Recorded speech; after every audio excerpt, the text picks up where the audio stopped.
చిన్నారి జ్ఞానేశ్వరి మిస్సింగ్ పై డీఎస్పీ తిలక్ మీడియాతో మాట్లాడుతున్నారు. లైవ్ ద్వారా చూద్దాం.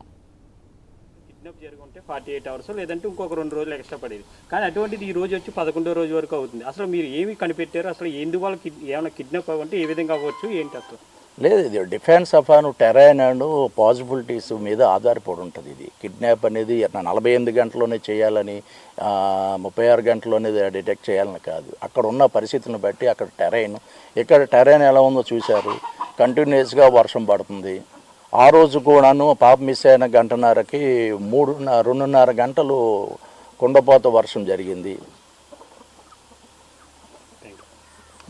సార్, బొమ్మ మీరు నిన్న అసలు అమావాస్య అంటున్నారు. మీ బొమ్మ పెట్టే ముందు కనీసం అటువైపు ఆపరేషన్ జరుగుతుందని మీడియా కన్నా సమాచారం, కానీ స్థానికులు ఒకసారి బొమ్మలు చూసి రాత్రి అమావాస్య జరిగింది ఉదయం ఏమైనా చేశారని భయభ్రాంతి కాదండి. ట్రాష్ అది అమావాస్య అనేది ఈరోజు సాంకేతిక పరంగా మనం ముందుకు వెళ్తున్నాం. అడ్వాన్స్ టెక్నాలజీలు ఉన్నాయి. ఇన్ని ఉండగా మనం ఇంకా అమావాస్యలు ఇవన్నీ మీరు అలాంటివి అపోహలు కలిగించకండి దయచేసి.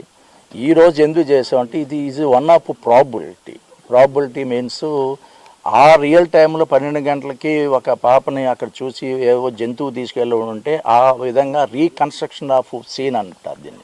రీకన్స్ట్రక్షన్ ఒక డాల్ని పెట్టి దాంట్లో ఫ్లష్ పెట్టి ఆ వాసనకి ఆ స్మెల్కి పైనుండి జంతువు వచ్చి తీసుకెళ్తే ఆ వెళితే ఎన్ రూట్లో ఉన్నటువంటి కెమెరాలో క్యాప్చర్ చేస్తాయి.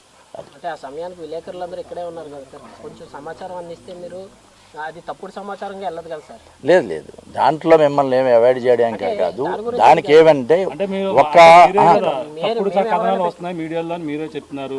ఆ విషయం మీద ఇప్పుడు అక్కడ క్షుద్ర పూజలు అనేది అనుమానాలు అందరిలో కాదు. మీరు మరి ఇటువంటి సందేశం మరి ఏమనుకోవాలి? కాదు. అది ఏంటంటే ట్రాప్ అనేటప్పుడు ఎలా ఉంటుందంటే మీకు తెలుసు, ట్రాప్ అంటే సీక్రెట్ ఆపరేషన్. అది దానికి అలా పెట్టి అది తీసుకెళ్తే ఏదైనా రిజల్ట్ వస్తే మీకే ఫస్ట్ మేము చెప్తాం.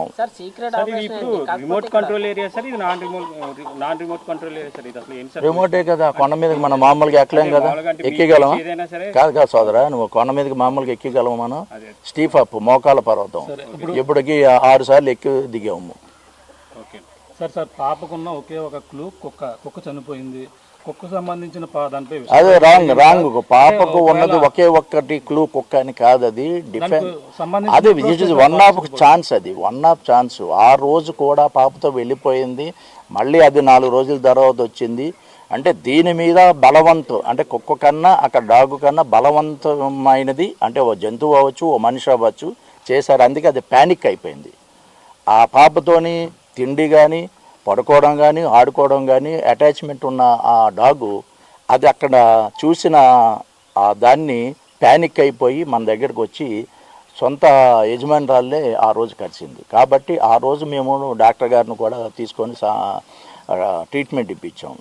దానికి ఏమంటే 4-5 రోజులు no food no water, starvation ఆకలితో ఉండేటప్పుడు గేర చెక్కావు అని వస్తుంది. వెంటనే అది సెటిల్ అయింది. తర్వాత జీపీఎస్ మనం పెట్టాము. జీపీఎస్ 8 కిలోమీటర్లు వెళ్ళింది. ఆ ట్రాక్ మా పోలీస్ డాగ్ కూడా అదే అంతకుముందు అది చూపించింది. 2 ట్రాక్లు కూడా అదే 8 కిలోమీటర్లు వెళ్ళింది. అంటే అక్కడ ఏమైందంటే అక్కడ దాని మీద చనిపోవడం కారణం ఏంటిది వెటనరీ డాక్టర్ గారు ఇస్తారు. అది అంటే దానికి వైద్యం అందించడం నిర్లక్ష్యం వెటనరీ డాక్టర్లు వ్యవహరించారని